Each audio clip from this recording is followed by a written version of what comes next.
Hey, hey, hey! Happy New Year po sa ating lahat. And welcome back. Naduduling. Welcome back to our midweek service. Gamitin naman natin, sayang naman.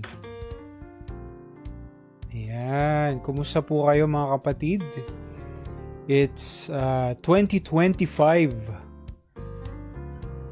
Grabe, no? Can you imagine? Quarter of a century na po tayo sa bagong siglong ito. Sa 21st century. Nasa quarter century na po tayo. Na-gets niyo ba? Anyway, Happy New Year! Magandang gabi po muli sa ating lahat. Welcome back to our midweek service. I hope na naging maganda, mabunga, makabuluhan ang inyong Christmas break. Lalo na po at kasama niyo ang inyong mga mahal sa buhay. Nakapagpahinga din po tayo kahit papano. Pero ngayon po ay babalik po tayo sa ating pag-aaral. Ayan, mapapalakas na naman tayo ng salita ng Panginoon. So, kumusta po kayo ngayong 2025? Sige po, mag-comment lang kayo. Hindi na makakita. Ayan, mag-comment lang po kayo.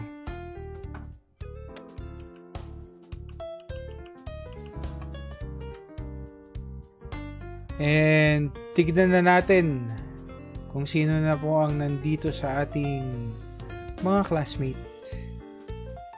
Okay.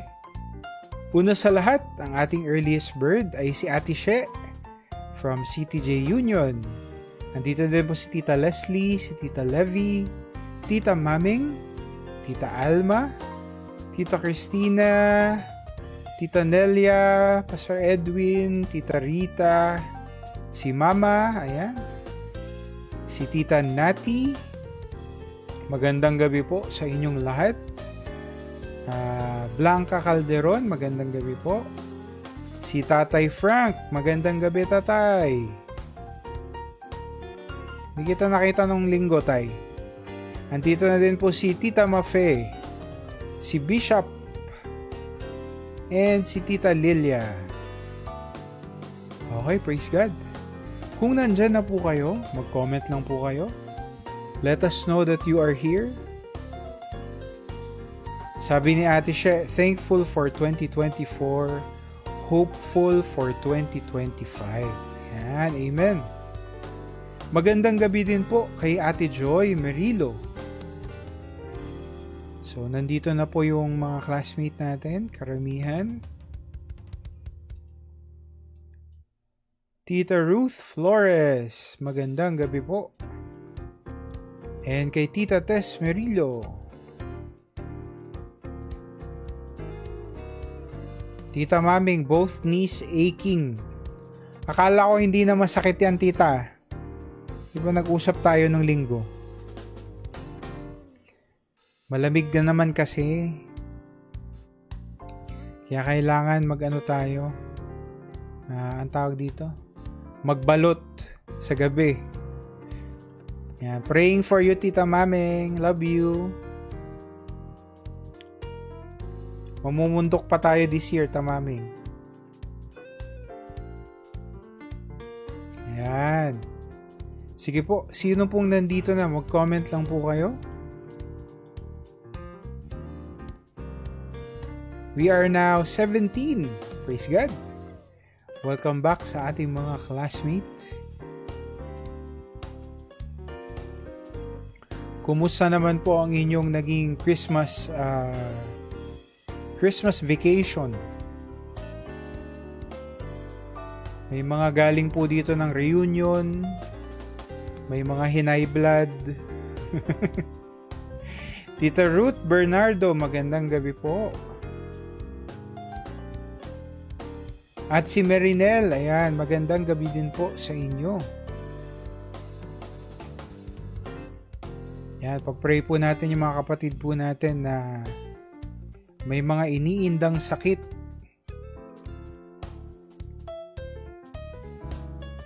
Sige po, mag-comment lang po kayo if you are here with us.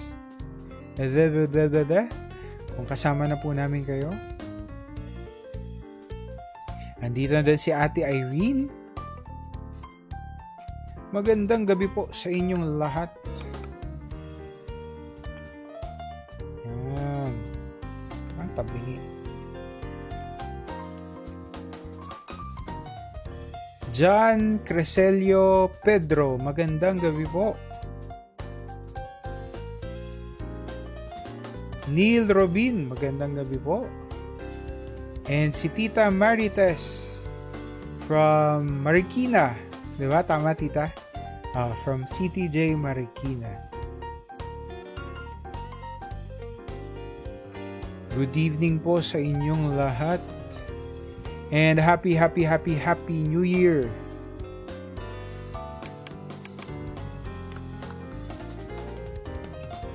Sige po, mukhang pwede na tayo mag-pray.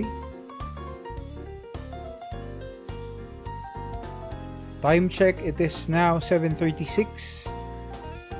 At sakto po ay 25 ng ating classmates, 26. Sige po, magsimula na tayo. Yan, okay. Again, Happy New Year. Hindi natin alam kung paano kikilos ang Panginoon ngayong taon. Pero mananatiling bukas ang ating mga puso at isipan sa anuman pong mga ituturo niya sa atin through our midweek service at sa mga personal na pag-aaral din po natin. Sige po, samahan niyo po ako, manalangin tayo. Panginoon, pinupuri ka namin. We enthrone you in our midst. At nagpapasalamat po kami sa panibagong taon na binigay mo po sa amin. This is truly a blessing for every single one of us. Salamat po, Lord, sa panibagong lakas. Salamat sa panibagong buhay. Thank you for all of the people, the relationships na na-enjoy po namin. Salamat po sa kalusugan. Salamat sa mga opportunities sa trabaho. Salamat po sa lahat-lahat ng ito. Ngayong gabi, Lord, gusto po namin mag-focus sa inyo at sa inyong salita. Banal na Espiritu, kumilos ka po sa buhay ng bawat isa. Please, pakabanalin mo po kami, Panginoon. Bigyan mo po kami, Lord, ng wisdom and understanding na sa lahat po, Lord, na mapag-aaralan namin, ikaw lang po ang madakila. Yung plano mo lang po para sa aming buhay ang matupad. Ngayong gabi, Lord, nagpapasakop po kami sa inyo. Ano man ang kailangang baguhin sa amin, anumang mga attitude, ang kailangang iwaksi, kami po ay buong pagpapakumbaba na lumalapit sa inyo. Samahan mo po, Lord, lahat ng classmate namin na nandito. Ingatan mo po yung mga nagbabiyahe pa uwi. And please bless each and every one of us, Lord. Yung mga gadget, yung puso namin, pagpalain mo po ito, internet connection. Lahat po ng ito, Lord, ay ihanda mo para sa mensahe mo ngayong gabi. Muli, Panginoon, tinataas po namin sa inyo ang pinakamasarap, pinakamainam na papuri at pagsamba sa pangalan ni Jesus. Amen and amen and amen. Sige po, samahan niyo ako at kantahan natin ang Panginoon.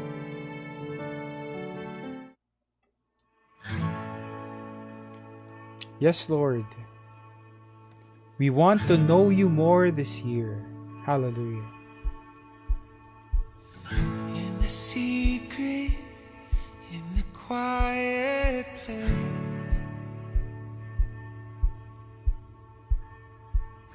in the stillness, you are there.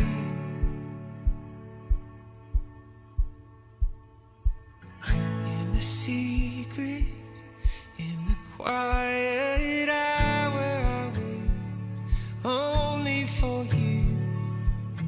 'Cause I want to know you more.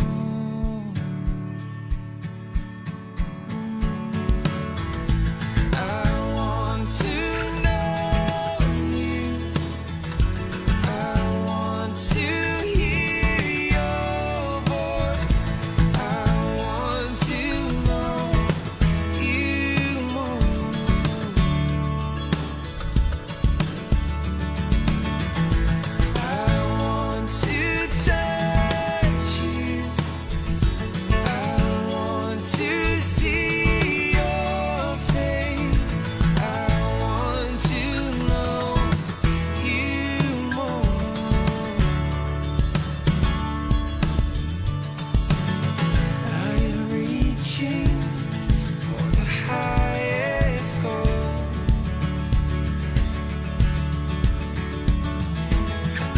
That I might receive a prize. Pressing onward, pushing every hindrance aside, out of my way. 'Cause I want to know you more.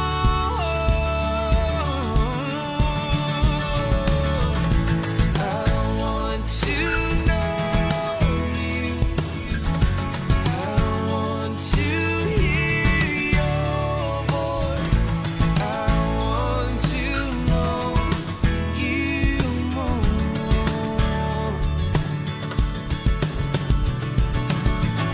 I want to touch you. I want to see your face.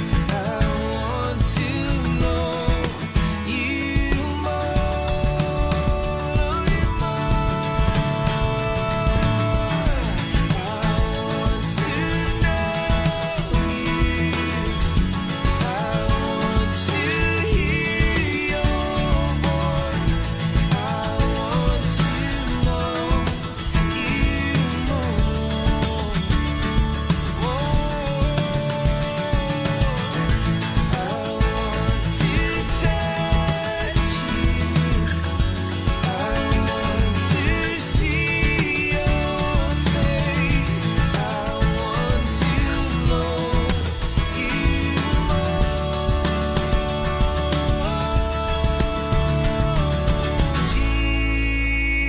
Jesus,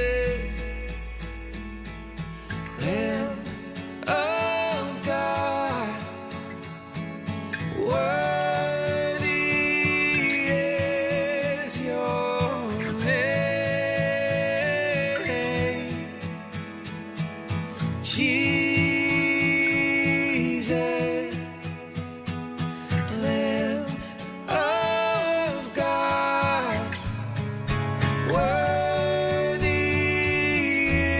is your name. Oh, your name, the name above all names. Oh, that's why we sing. I want to know you. I want to hear your voice. I want to know you more.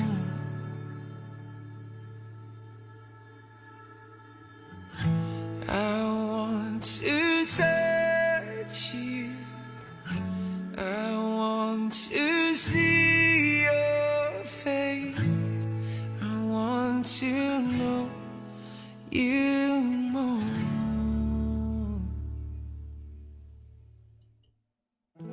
Amen. Palakpakan po natin ang Panginoon ng malakas na malakas na malakas. Naalala niyo po ba yung kantang yan? In the Secret. Sa kayong, ano ba yung hymn? Jesus, Lamb of God. Ano bang title nun? Hymn yun eh. Naalala ko pa yun nung high school days namin. Yan. Yan ang panalangin po natin ngayong taon, na lalo pa nating makilala ang Panginoon. Siyempre, hindi naman tayo mag-iimbento ng paraan para makilala siya. Lahat po ng kailangan natin ay nasa salita na niya. So, if you want to know God, if you want to know Jesus, kailangan lang bumalik ka sa salita ng Panginoon. And yan po ang gagawin natin ngayong gabi. Bago tayo tumuloy sa pag-aaral po natin sa Gospels, starting next week, mukhang matatapos natin tong topic na ito tonight, itong review. And then next week, balik na po tayo sa ating Gospel Studies. Ayan. So, magkaroon tayo ng konting recap. Ayan. I-reviewin po natin. Hindi naman natin isa-isahin kasi sobrang dami na po nun. Ilan na nga ba yung natin? Check ko lang ha. As of now, meron na po tayong 115 topics in the New Testament. So basically, more than 2 years na po tayo nag-aaral about Matthew, Mark, Luke, and John. Yan. And as you all know, wala pa po tayo sa crucifixion. Hindi pa tayo tapos. Pero, yan, napakayaman talaga ng Gospels. Ang dami nating natututunan. Anyway, so ito po, mag-recap na tayo. Gospels Review. Ano nga ba ang mga natutunan natin tungkol kay Jesus so far? Yan. So, hindi ko po alam kung naaalala ninyo, pero dati nag-share po ako ng PDF. Ito, ilalagay ko ulit sa comments. Ayan. Pag-click nyo po yung nasa comments na link. Teka, pakita ko po sa inyo. Para walang confusion. Ayan, ito po yung comments natin. Ayan, lumabas na siya. Ito po yun, Gospels Chronology nakalagay. Pag click nyo po yan, yung color blue, lalabas po yung Google Drive natin kasi medyo malaki yung file. Pwede nyo siyang i-download pag na-click nyo po yan. Now, ano bang meron dito sa Gospels Chronology? Yan, click natin. Basically, nandito po yung kabuuan ng ministry ng Panginoong Jesus. So, from His birth, simula po sa kanyang kapanganakan, yan, and hanggang sa kanyang ministry, hanggang sa kamatayan, muling pagkabuhay, ayan.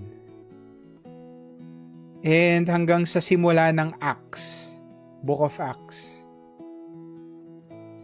So, basically, Gospel Chronology. Ayan. So, click nyo lang po yan. Click nyo lang tong link na ito. At makikita nyo po. Basically, yan po ang ginagamit kong resource para po sa ating midweek. Hindi naman po siya detalyado kasi nakalagay lang doon, naka-enumerate lang yung mga pangyayari sa buhay ni Jesus. Pero dyan po ako nagbabase ng order ng pag-aaral natin. So, basahin nyo po yan, click nyo, i-download nyo. It's a very good resource, lalo kung gusto nyo pong lumalim sa pag-aaral nyo. Okay? Approve. Sige po, tuloy na po natin. Ano na nga ba ang mga natutunan natin patungkol kay Jesus so far? The Gospels offer us a complete view of who Jesus Christ was. So, meron pong 4 na Gospels. Alam nyo na po ito. Kasi nung December, ito din po yung naging topic natin sa church. Pero dadaanan lang natin kasi napakagandang sariwain ito. Sa Book of Matthew, nakita po natin doon yung pagiging hari or king ni Jesus. Sa Book of Mark, pinakita doon yung pagiging servant niya. Pansin nyo po, no, si Matthew, yung kanyang form of writing, mahilig siyang maglista. Mahilig siyang maglista ng genealogy. Kasi nga naman, true enough, si Matthew po ay isang tax collector. So, alam po niya yung what do we call this sa Tagalog? Genealogy, pagsasalin lahi ng Panginoong Jesus. And si Matthew, detalyado po talaga siya. Parang bilang isang tax collector, di ba? Napaka-detail oriented ni Matthew. Si Mark naman po, hindi siya part ng 12 apostles. Pero yung kanyang pag-share ng mga events sa buhay ni Jesus ay parang balita. Mabilis. Matter of fact, yung kanyang pag-share. At makikita nyo po sa book ni Mark na nilagay po na doon yung pagiging tagapaglingkod ni Jesus. Marami siyang pinaglingkurang mga tao, kaya yung pagbabalita ni Mark ay fast-paced. Kasi you will see Jesus going from town to town, naglilingkod siya, nagme-minister siya. And then si Luke, bilang isang physician, pinakita po niya yung pagiging tao. Pinakita niya yung earthly struggles ni Jesus bilang isang tao. Katulad po natin, bilang tao. While John the Beloved, pinakita po niya yung pagiging Diyos ng Panginoong Jesus. That's why in John chapter 1 verse 1, sabi niya doon, in the beginning was the Word, and the Word was with God, and the Word was God.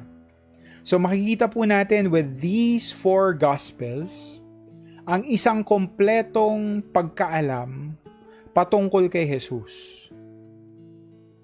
Siyempre, meron pa pong mga hidden things na tanging Panginoon lang nakakaalam. May mga nangyari nung panahon ng mga disipulo na hindi naman na-record sa Bible. Malalaman na lang natin to pagdating natin sa langit. But for the most part, lahat po ng kailangan nating matutunan tungkol sa tagapagligtas ay nandyan na po sa 4 na Gospels. Yung kanyang pagiging hari, pagiging tagapaglingkod, pagiging tao, at pagiging Diyos ay makikita po natin sa Matthew, Mark, Luke, and John. So pwede po bang ilagay nyo sa comments, King, Servant, Man, God. Yan, lagay nyo po sa comments, itype po ninyo, King, Servant, Man, and then God. Lahat po ng yan ay nasa Gospels. Okay? So the Old Testament focused on God's dealings with His people.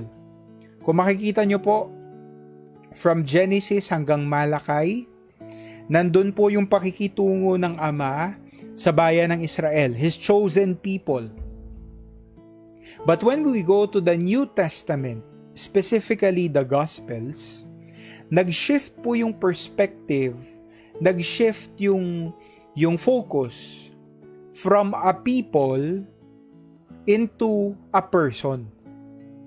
At yung person po na yon, as we all know, ay si Jesus. Si Jesucristo. Diba?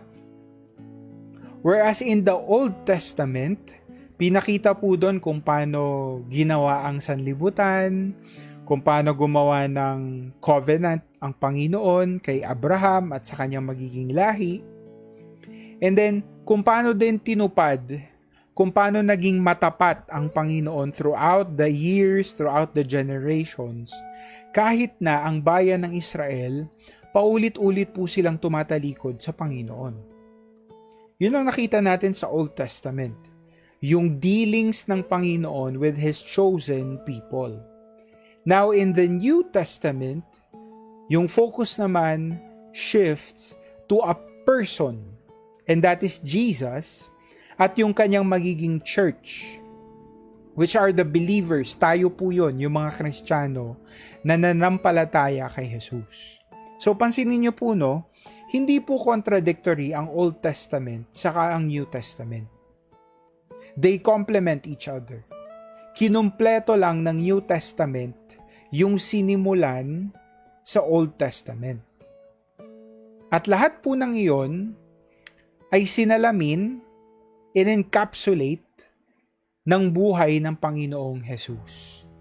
So, answer in the comments.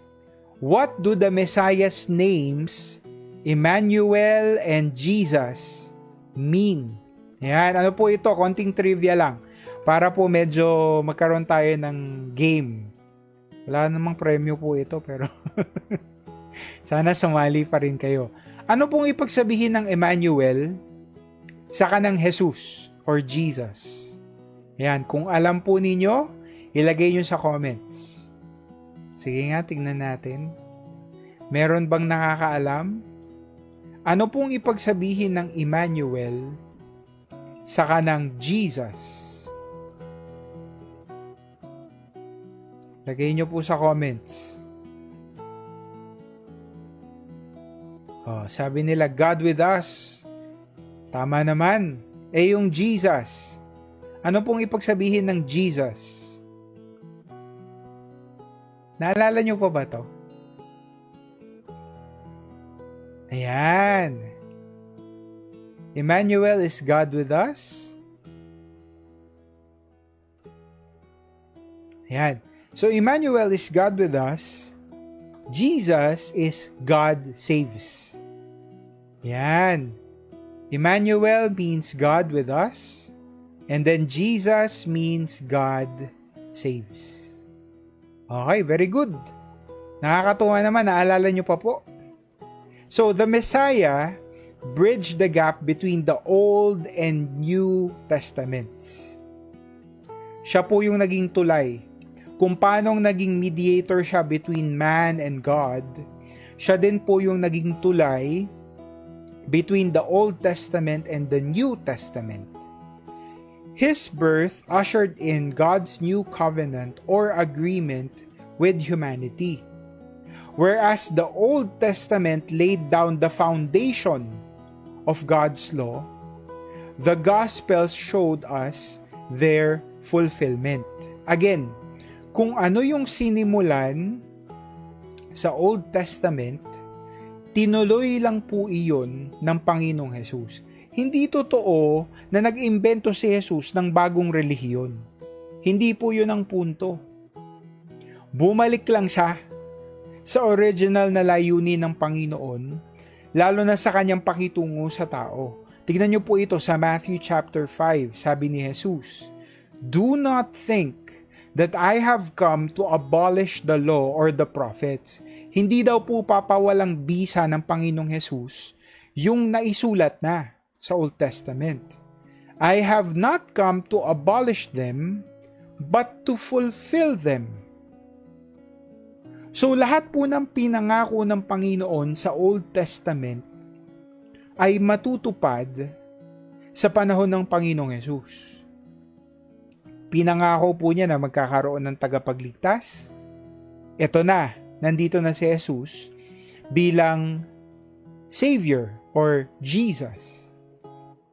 Pinangako ng Panginoon na magkakaroon ng yung kanilang pagsasakripisyo in the Old Testament will just be a temporary salve, temporary ointment, pangtapal sa kanilang mga kasalanan. Kasi pag dumating na yung tagapagligtas, He will once and for all pay for all of the sins of humanity. At yun nga po ang ginawa ng Panginoong Jesus.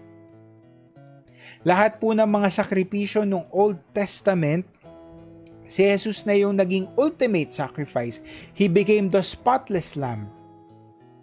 At nung namatay po siya sa krus, naalala po ninyo, isa po sa pangyayari was that the veil or the heavy curtain sa temple na nagse-separate ng Holy of Holies, in other words, nung presensya ng Panginoon sa tao, ay napunit. Hindi na po nakahiwalay ang Panginoon at ang tao. Si Jesus na yung naging tulay. So, yun ang pinangako ng Panginoon. Si Jesus ang pinangako ng Panginoon. He became the fulfillment of the foundation na nailagay sa Old Testament.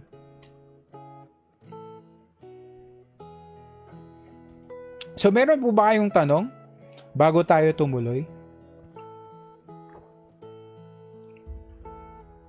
Ito po, sisimulan na natin yung recap natin. Although medyo maiksi lang naman ito kung tutuusin. Pero baka may mga tanong po kasi kayo along the way. Okay? So, simulan na po natin.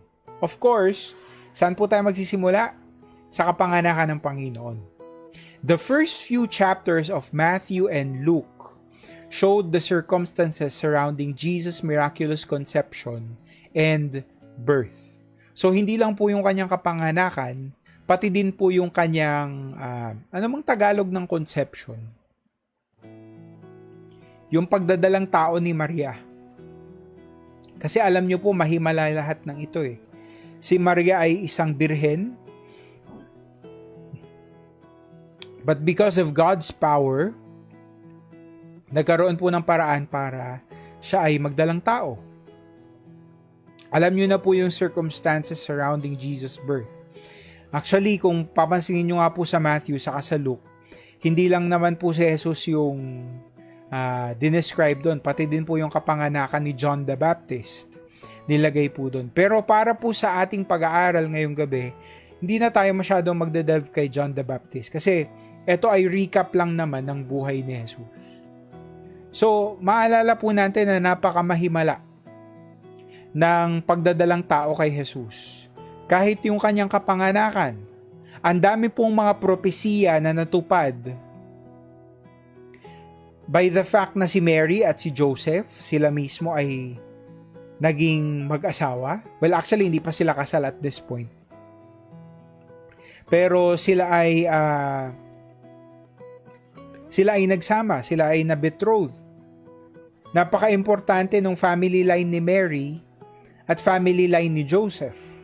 Okay, hindi na ako masyadong papasok dyan kasi alam nyo na po yan, matagal natin pinag-aralan. Pero by that provision, nagkaroon po ng paraan para si Jesus ay ipanganak sa Bethlehem kasi nagkaroon po ng census that time. And because Mary and Joseph, yung kanilang family line ay parehong galing sa Bethlehem, sa family line ni David, si Jesus po ay pinanganak sa Bethlehem. Merong propesiya na ang tagapagligtas ay ipapanganak sa bayan ni Haring David.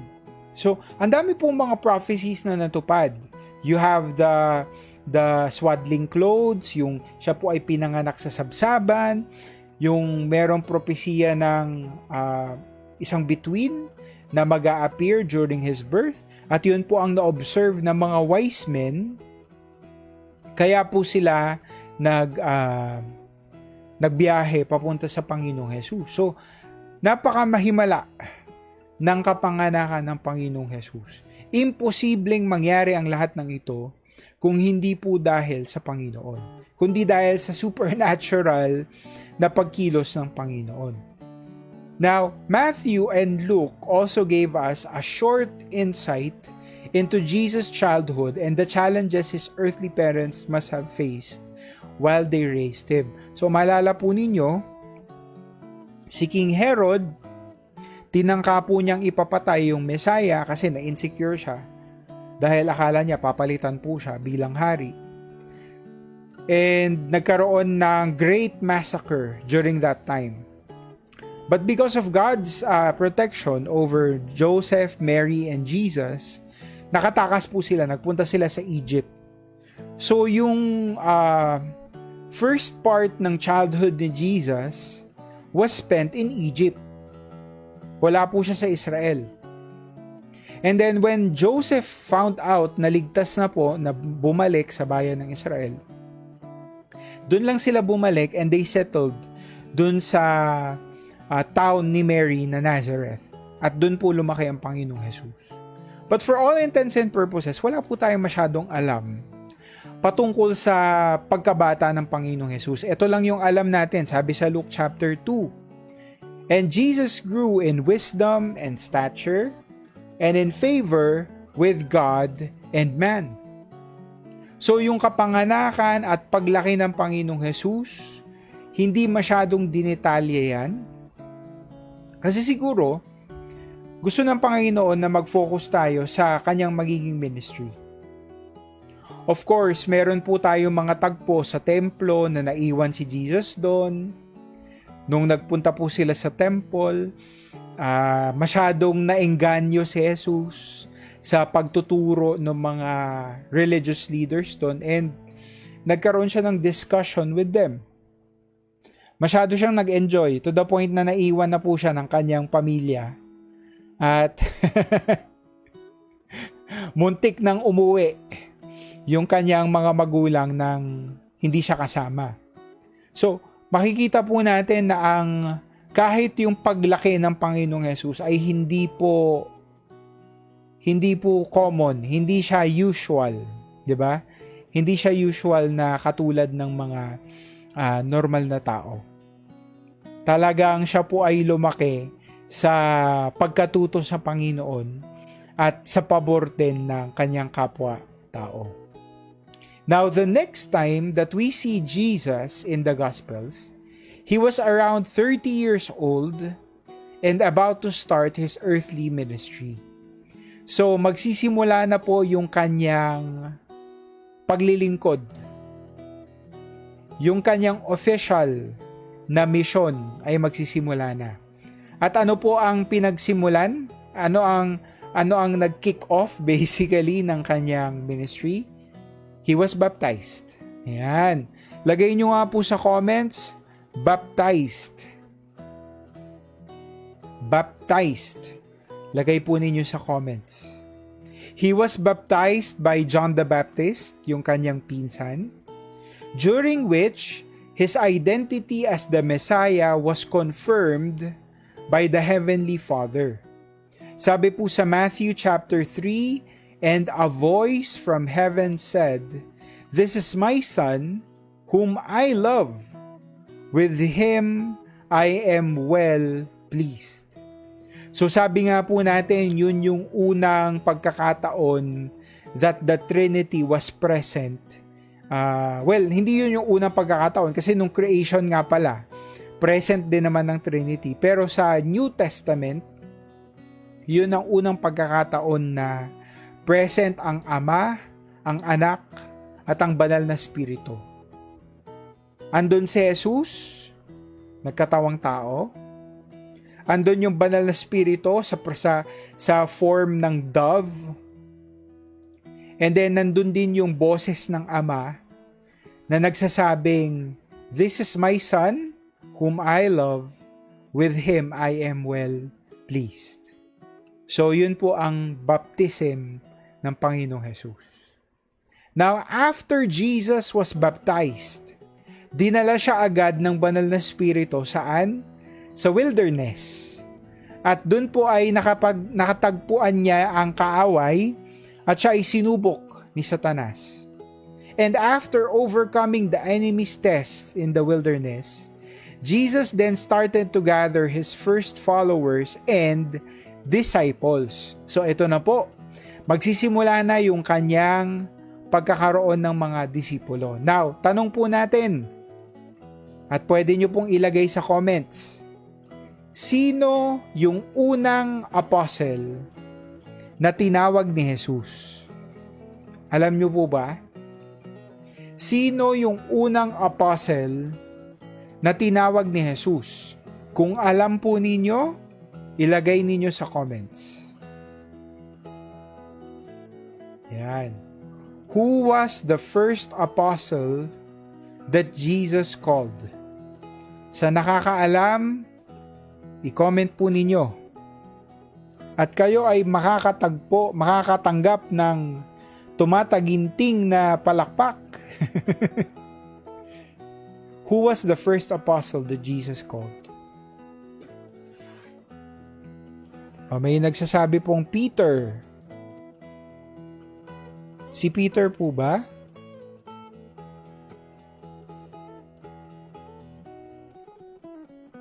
Who was the first apostle? May nagsasabing Andrew, may nagsasabing Peter, may nagsasabing good evening po. Sino po ang pinakauna?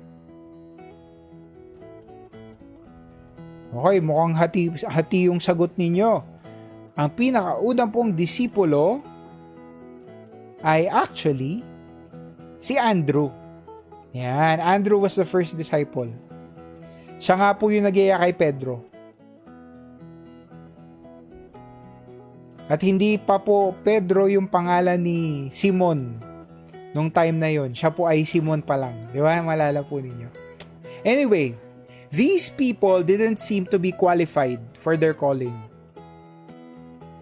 Yung iba sa kanila, fishermen, karamihan sa kanila fishermen. Yung isa sa kanila ay tax collector. At alam po ninyo, kinamumuhian ng mga Hudyo ang tax collector. Parang taksil po kasi sila sa kanilang bayan. Yung isa sa kanila ay Judas. Pero kahit parang hindi qualified itong mga disipulong ito, their master was ready to instruct and guide them. So Jesus empowered his disciples to spread God's message and entrusted them to establish his church. Sabi po niya sa Mark chapter 1, "Come, follow me, and I will make you fishers of men." I will make you fishers of men. Lagay nyo nga po sa comments, fishers. Sila daw po ay magiging mangingisda. Na kung dati ang pinangingisda nila ay isda, literal, ngayon sila daw po ay mangingisda para sa kaluluwa. Etong mga unqualified na taong ito ay gagamitin ng Panginoon para i-establish ang kanyang kaharian, ang kanyang simbahan, yung capital C na church dito sa lupa. Come, follow me, and I will make you fishers of men. So Jesus' earthly ministry had officially begun. His earthly ministry had officially begun. The first part of his earthly mission was to proclaim God's message, God's message to the Jews and eventually to the Gentiles. Kung maalala po ninyo, ang una talagang intention ng Panginoon, kasi syempre, itong mga Hudyo ang kanyang chosen nation.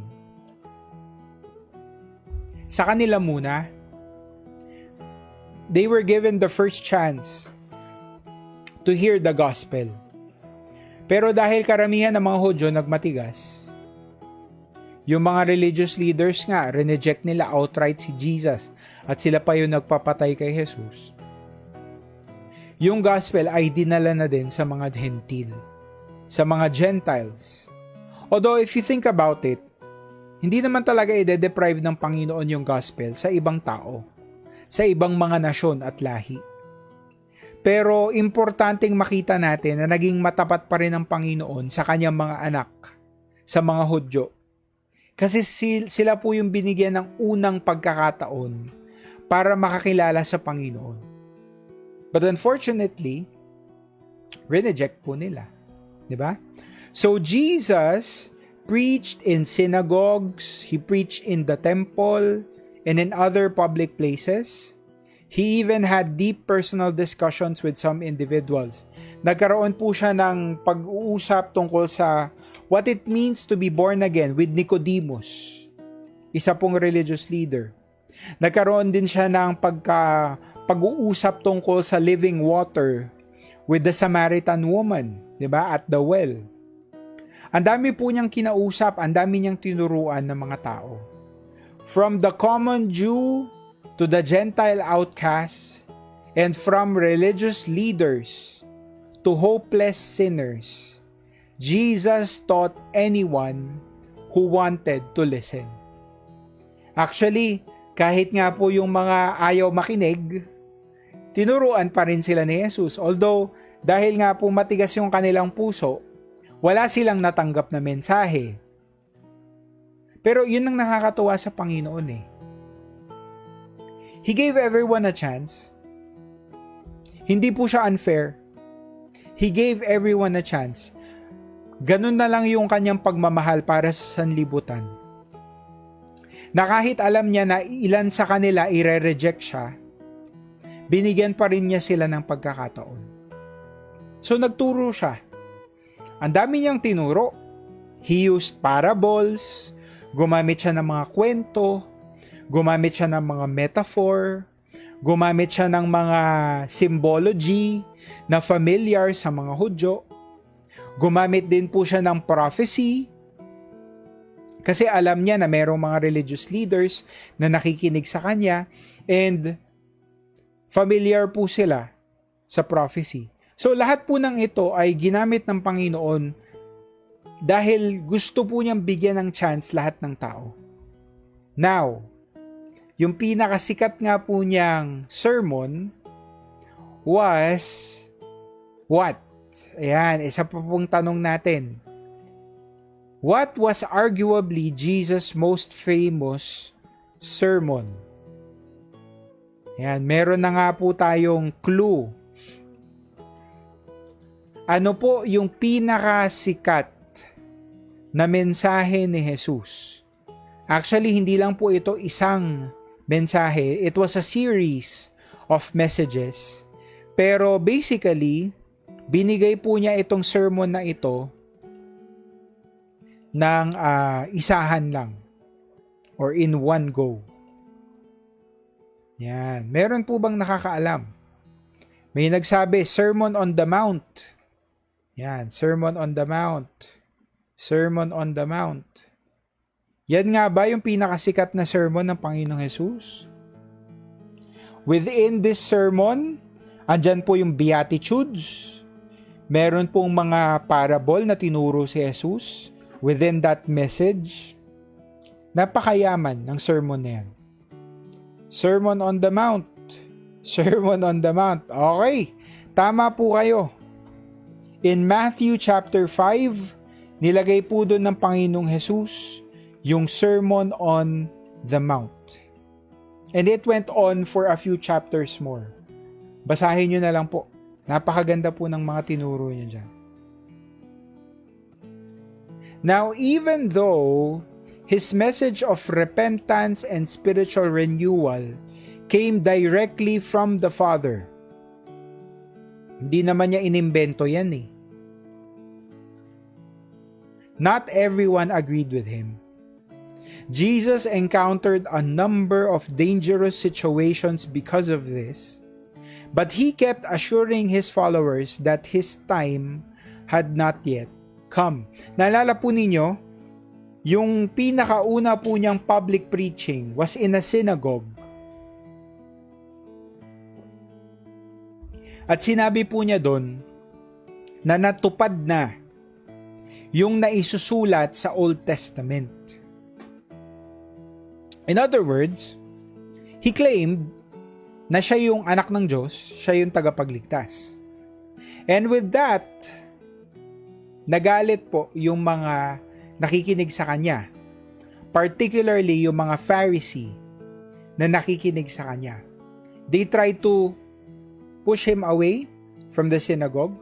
At sa mga sumunod pa po na encounter niya with these religious leaders, meron pong pagkakataon na muntik na po siyang ipapatay. Actually, maraming pagkakataon.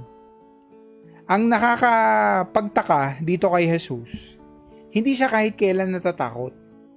Hindi siya natatakot na i-rattle itong mga religious leaders na ito, kahit alam niya na pwedeng-pwede siyang ipapatay, ipastone to death.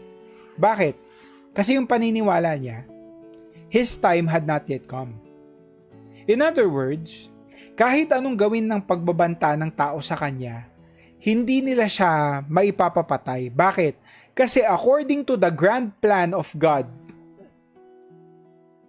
the time had not yet come para isakripisyo niya ang kanyang buhay sa krus.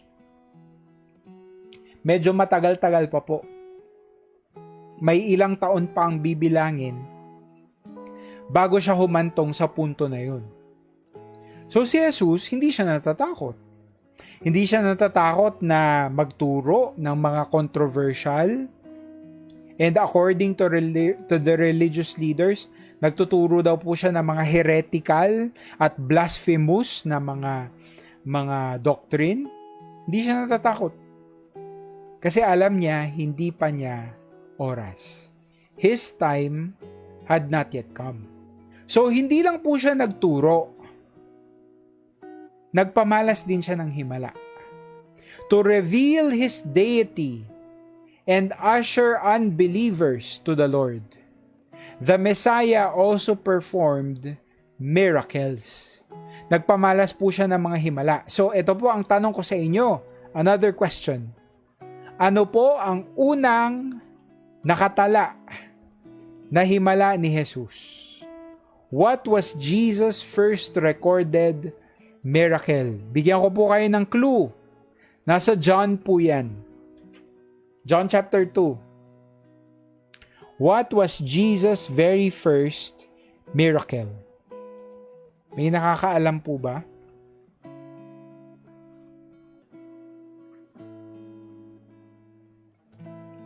what was his very first miracle? Yan, may mga sumasagot na. Tita Cecil, mukhang first honor ka tonight, Wedding in Cana. Sabi ni Mama, turning water into wine. Sabi ni Tita Mafe, wedding in Cana. Yan. Okay, kahit po parang magkaiba yan, pareho lang po yung dalawang yan. Because his very first recorded miracle was he turned water into wine. Sipin nyo po, no? Hindi siya ganun kasimple. Hindi siya nagtimpla lang ng juice. Hindi ganun ang ginawa ng Panginoong Jesus. It was really a miracle. Diba? Naging alak ang tubig. He changed the very chemical composition of water. At naging alak po siya. And could multiply food to satisfy thousands of people. Lahat po ng ito ginawa ng Panginoon. He had the power to command the weather and had the authority to cast out demons. Yan po ay mga kapangyarihan ni Jesus. But perhaps the most famous miracles that accompanied Jesus' ministry were the numerous healings that He performed. Ayan, lagay nyo nga po sa comments, healings. Ilan po sa pinaka sikat na himala ni Jesus ay nung nagpagaling po siya. On several occasions, He even had the power to bring back the dead. Kahit po yung mga namatay, both the recently deceased, yung daughter ni Jairus, and even one that had been in a tomb for a few days. Sino po yon yung ilang araw ng patay? Si Lazarus, yung best friend ni Jesus, di ba? So pinatunayan ni Jesus that He had supernatural power. Power over water, power over the weather, power over demons, power over the sick, and even dead. Kahit yung patay na, ay kayang-kayang ibangon muli ng Panginoon. Hindi siya simpleng guro lang. Hindi siya magaling na philosopher lang. He was also a miracle worker. So, Jesus' influence and popularity grew among the people. At dahil po doon, his enemies would eventually see him as a threat to their own authority. So, when we say enemies, ang tanong natin ngayong umaga, ngayong gabi, what were the two groups of Jewish leaders that opposed Jesus? Sino po yung dalawang pangunahing grupo na palaging tumutuligsa kay Jesus? Kung alam po ninyo yung sagot, ilagay po ninyo sa comments. Who were his two main enemies? Or groups of enemies. Na sa totoo lang, hindi naman kasalanan to ni Jesus. Tama naman yung sinasabi niya. Pero dahil nga sumisikat na siya, dumadami na yung mga taong sumusunod sa kanya, medyo na-insecure na po etong mga grupo na ito. Okay. Ano pong sagot nyo?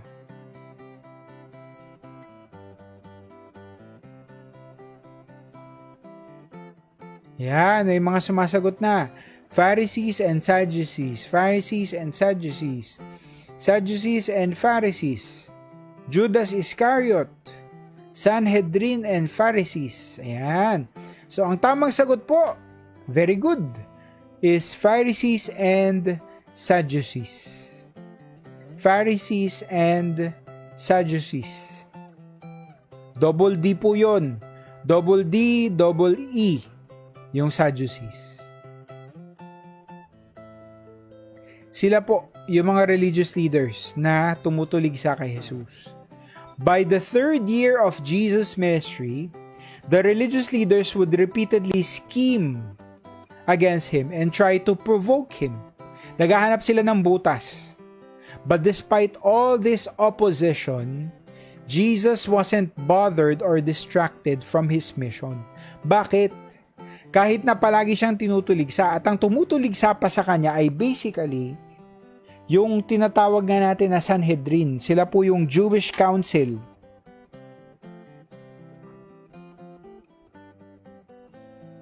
Kumbaga among the Jews sa mga Hudyo. 'Di ba? Over them you have the Romans, yung mga Roman governors, Roman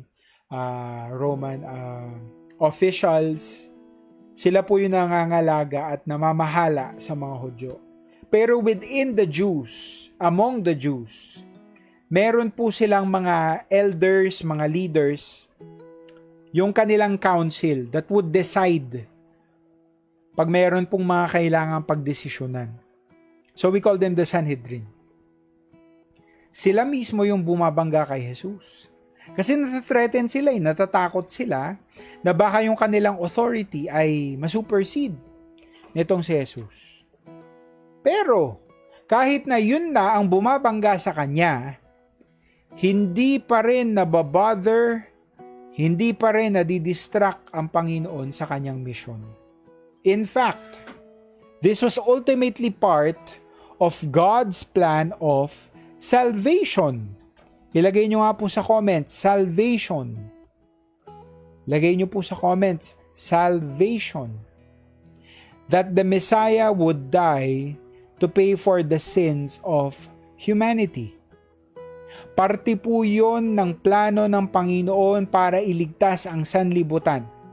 It's part of His grand plan of salvation. At itong mga tao na akala nila pinapapako nila si Jesus at akala nila nagwagi na sila, actually, ginamit lang pala sila ng Panginoon na paraan para ma-accomplish yung kanyang purpose. So Jesus started to prepare His disciples for the end of His earthly life and ministry. Sinabi natin kanina na parte ng kanyang misyon ay yung mamamatay po siya sa krus. Parte po ang lahat ng ito.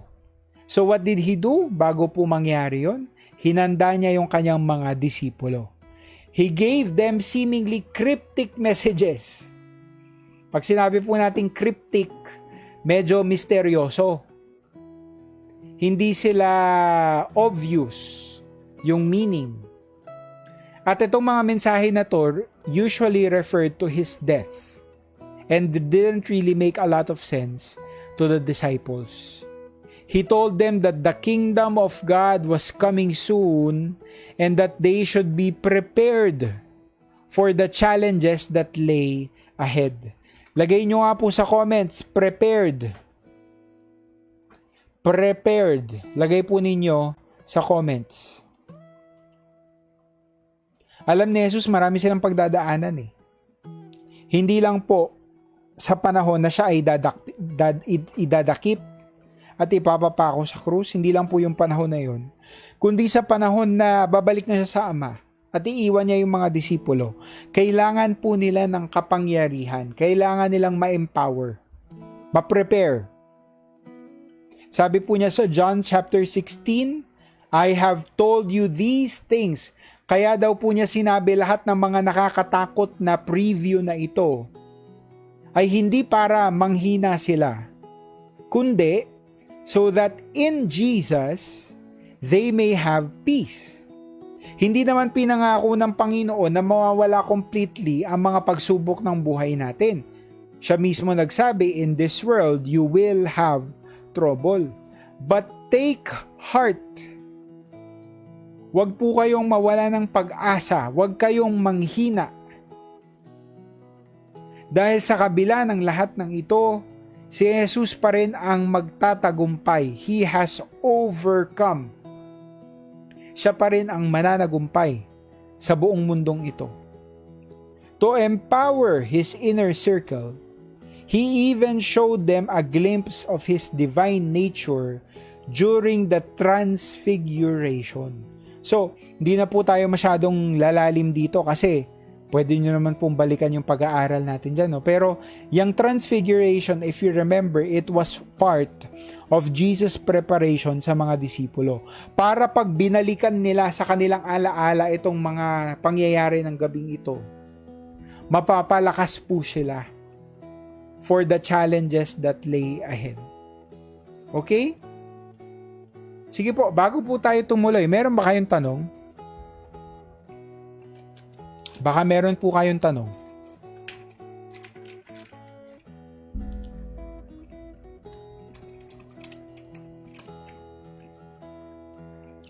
Dapat pala kumain muna ako ng dinner.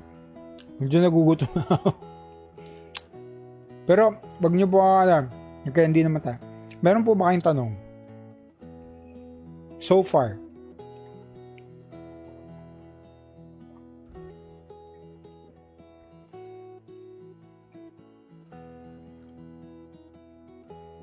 Sa dinami-dami ng pinag-aralan natin about the Gospels, meron po ba kayong tanong? Sabi ni Bishop, kasing liwanag ng araw. Kahit na gabi na. Pakita ko lang po sa inyo, no? Kasi meron tayong napakarami ng pag-aaral patungkol sa Gospels.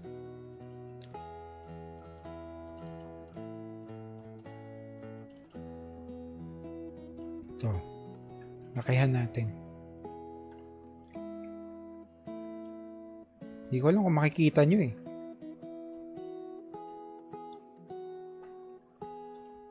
Subukan nga natin. Wait lang. Kasi gusto ko pong makita nyo ito eh.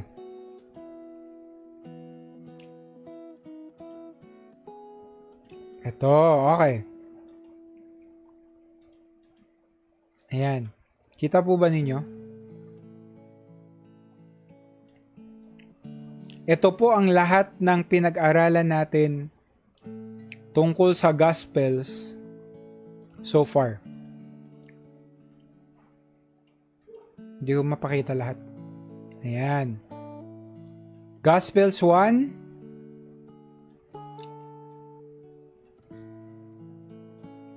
Dito hanggang Gospel 110 pa lang. Pero meron pa po tayong mga pinag-aralan bago tayo mag Christmas break. So napakarami na po ng natutunan natin. At on top of that, hindi pa po yan ang lahat ng natutunan natin at pwede nating matutunan tungkol kay Jesus. Higit na mas marami pa po dyan. So can you imagine, no? Ang dami-dami po nating napakayaman talaga ng salita ng Panginoon. Kung tsatsagain mo siya, it would really take 100 lifetimes para maging expert ka sa lahat ng ito. Ang hope lang natin is that magkaroon tayo ng magandang pang-unawa tungkol sa mga tinuturo sa atin ng Panginoon. Di ba? Ang dami po.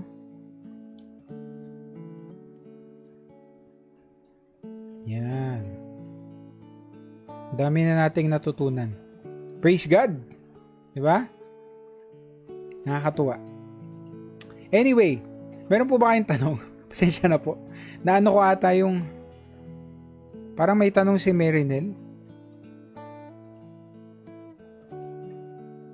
Sabi ni Marinel, what is the meaning of transfiguration? Ayan. Yung transfiguration, yung nagkaroon ng glimpse, nagkaroon ng preview ng glorified body ni Jesus. Yun po yung nasa picture natin kanina. Yan. Nakasama niya si Peter, James, and John. Nagpakita si Elijah saka si Moses. Kasama ni Jesus. Ayan. At nagkaroon po sila ng preview ng kaluwalhatian ni Jesus. Para sila po ay mapalakas. Kasi marami silang pagdadaanan na pagsubok. Lalo na itong inner circle na ito, itong tatlong ito, yung inaasahan ng Panginoon na magli-lead ng kanyang mga disipulo. So sinama sila sa napaka-special na event na yan. Nagpakita si Moses, nasa kaliwa ni Jesus. Nasa kanan niya yung puti ang balbas. And then nasa kaliwa naman ni Jesus, si Elijah, yung coat na gawa sa balahibo. Okay, so yun po ang transfiguration. Meron pa po kayong tanong bago tayo tumuloy? Sige, tuloy lang ako. Baka po meron kayong tanong mamaya. With his appointed time fast approaching. 'Di ba? Palaging sinasabi ni Jesus dun sa unang part ng ministry niya, hindi ko pa oras, kaya hindi siya natatakot. Ngayon, hindi ko naman sinasabing natatakot na siya. Pero alam niya na oras niya na. Because this was his Passion Week or his final week. Ayan, lagay nyo nga po sa comments, final week.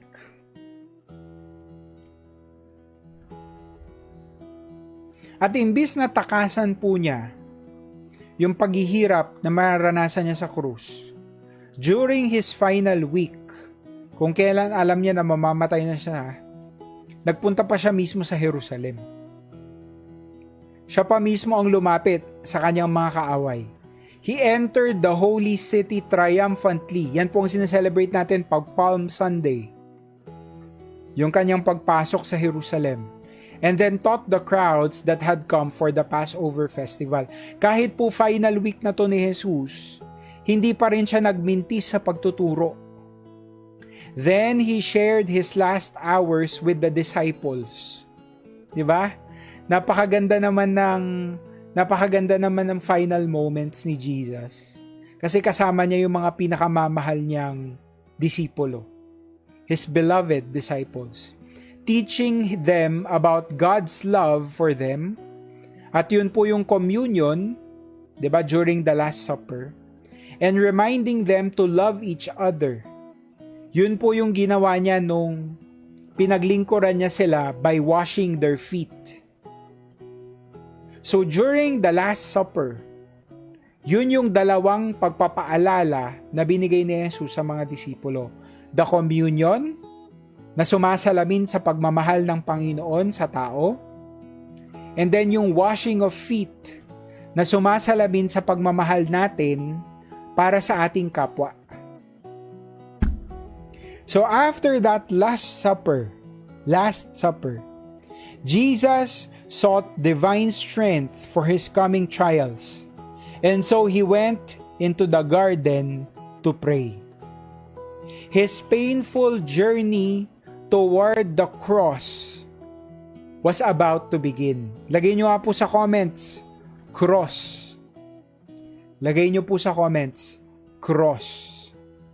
So magsisimula na ang lakbayin ni Jesus papunta sa krus.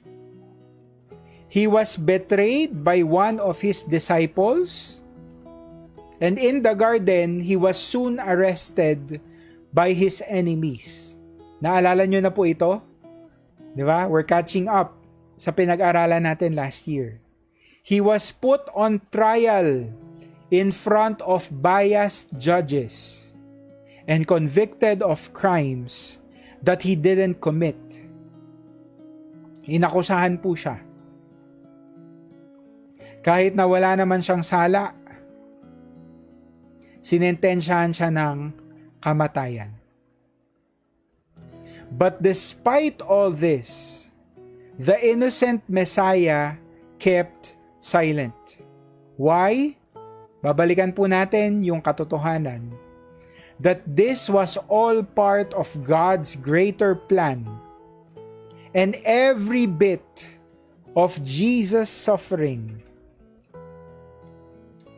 accomplished God's purpose. Sabi po sa Isaiah, the Messiah was despised and rejected by mankind. He was a man of suffering and familiar with pain. Iniisip ba natin na ang Mesaya ay naparito sa lupa para lang magpa-easy-easy, magpasarap-sarap ng buhay? Hindi po. Hindi dahil siya ay anak ng Diyos, naparito siya para paglingkuran. Actually, nandito nga siya para maglingkod. At para ialay ang kanyang buhay para sa sanlibutan. Like one from whom people hide their faces, he was despised. And we held him in low esteem. Kinahiya daw po siya ng mga tao.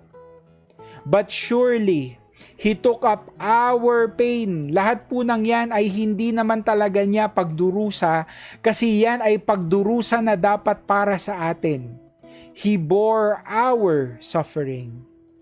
Yet we considered him punished by God, stricken by him, and afflicted. But he was pierced for our transgressions. He was crushed for our iniquities. The punishment that brought us peace was on him, and by his wounds we are healed. Dahil sa sakripisyo ni Jesus, yan ang naging resulta. Tayo ay napagaling, tayo ay na-restore. Yung makasalanang kaluluwa natin ay tinubos ng Panginoong Jesus.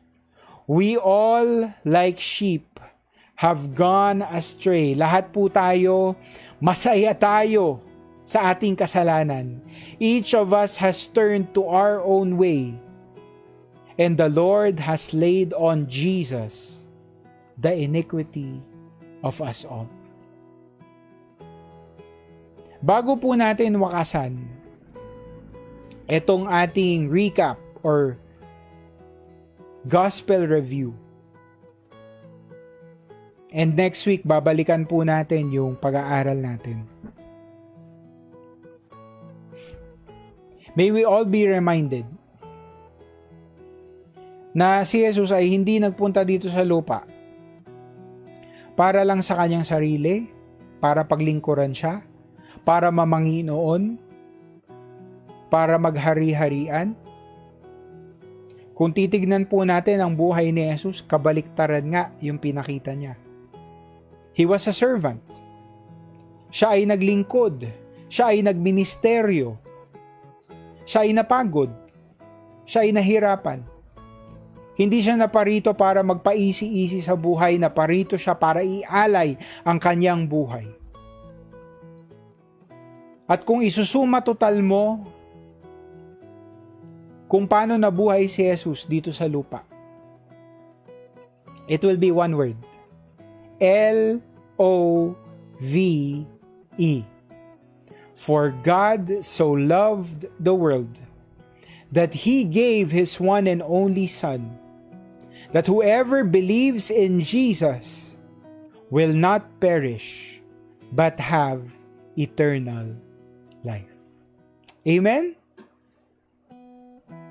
Sabi po ni Tita Nati, He came to seek and save the lost. Amen. Meron po ba kayong tanong bago tayo magwakas? Bago po tayo mag-pray. Maybe you have some questions. Kung wala na po kayong tanong, mag-amen po kayo sa comments para makita natin. Kung isusuma total mo ang buhay ni Jesus, it's 4 letters. L-O-V-E. Love. Amen?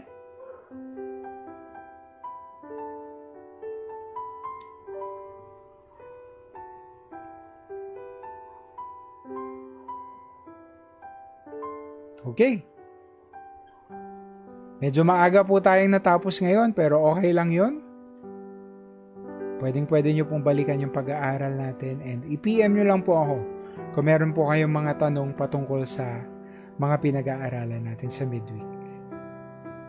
Sige po, samahan niyo po ako. And let us remember that Jesus equals love.